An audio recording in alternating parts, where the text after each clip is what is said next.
बेताल ने पांचवी कहानी सुनना प्रारंभ की। उज्जैन नगरी में महाबल नाम का एक प्रतापी राजा राज्य करता था।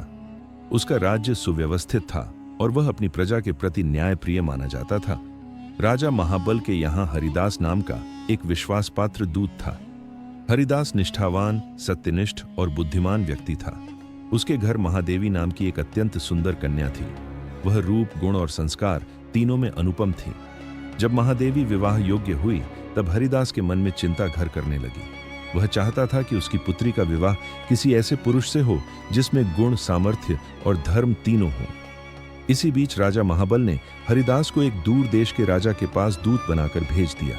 राजा घ्या मानकर हरिदास यात्रा पर निकल पड़ा। कई दिनों की कठिन यात्रा के बाद वह उस विदेशी राज्य पहुंचा।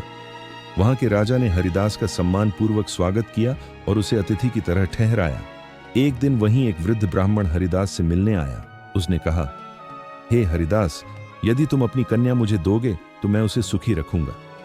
हरिदास ने उत्तर दिया, मैं अपनी बेटी उसी को दूंगा जिसमें सभी गुण हों।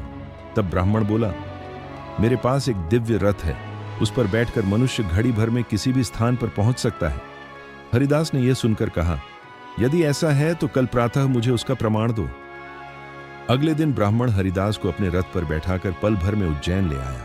हरिदास उस अद्भुत रथ को देखकर विस्मित रह गया, परंतु दैव योग से उसी समय महादेवी के भाई ने उसका विवाह किसी दूसरे युवक से करने का वचन दे दिया था और उसकी माता ने भी एक तीसरे युवक को कन्या देने की बात कह दी थी। इस प्रकार तीन वर एक ही कन्या के लिए उपस्थित हो गए।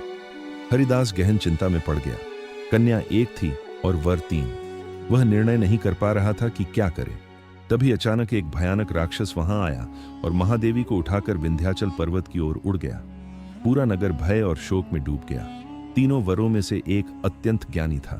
हरिदास ने उससे सहायता मांगी। उसने ध्यान लगाकर बताया कि राक्षस कन्या को विंध्याचल पर्वत पर ले गया है। दूसरा वर बोला, मेरे रथ पर बैठिए, हम क्षण भर में वहां पहुंच सकते हैं। तीसरे वर ने कहा, मैं शब्द वेधी बाण चलाना जानता हूं, राक्षस को मार गिराऊंगा। तीनों वर उस दिव्य रथ पर सवार होकर विंध्याचल पहुंचे। वहां भयंकर युद्ध हुआ।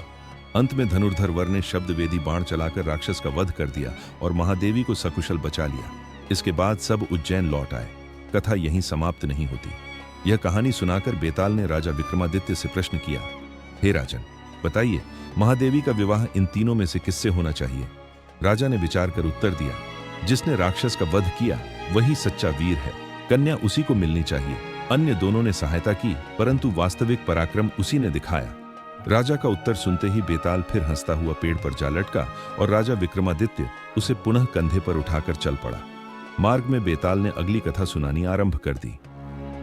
दोस्तों, बेताल 25 की 5वीं कहानी यही समाप्त होती है।